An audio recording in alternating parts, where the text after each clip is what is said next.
Some people call me obsessive, but that's okay. I like to think about it like I'm determined. I'm doing this for my health. It works for me to work out every day, but I do listen to my body, and when it asks me to rest, I do rest.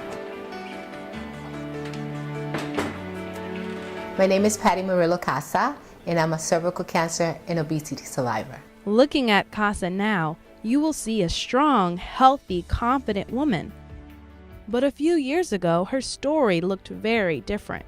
I got diagnosed in the year 2008, 3 months after I retired from the New York City Police Department. I got diagnosed with cervical cancer. I was diagnosed with stage 2B cervical cancer. It was a shock because I didn't know what cervical cancer was, where it came from, or how I even got it.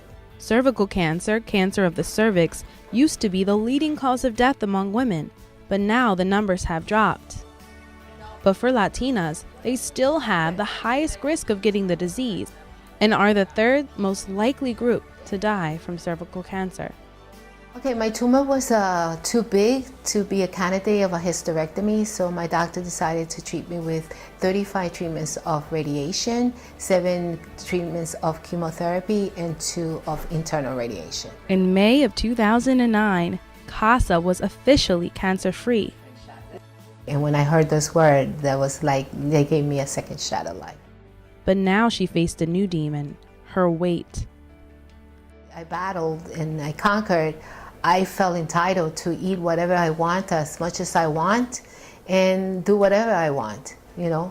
And that's when the pounds began to stay with me, you know, tipping the scale at 238 pounds. I'm only 5'3", so I was officially morbidly obese.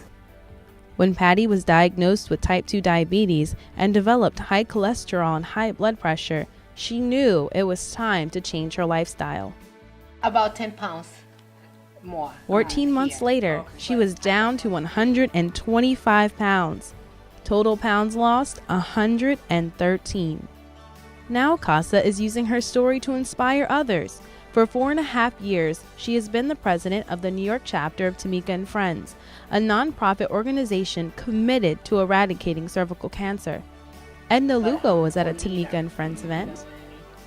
I met Patti at a Walk the Beat the Clock walk for cervical cancer. Well, we educate women in general, and Patti and I go educate Latino women how to prevent HPV and cervical cancer, because it's a preventable disease and not a lot of people know how to prevent it or what to do after they're diagnosed.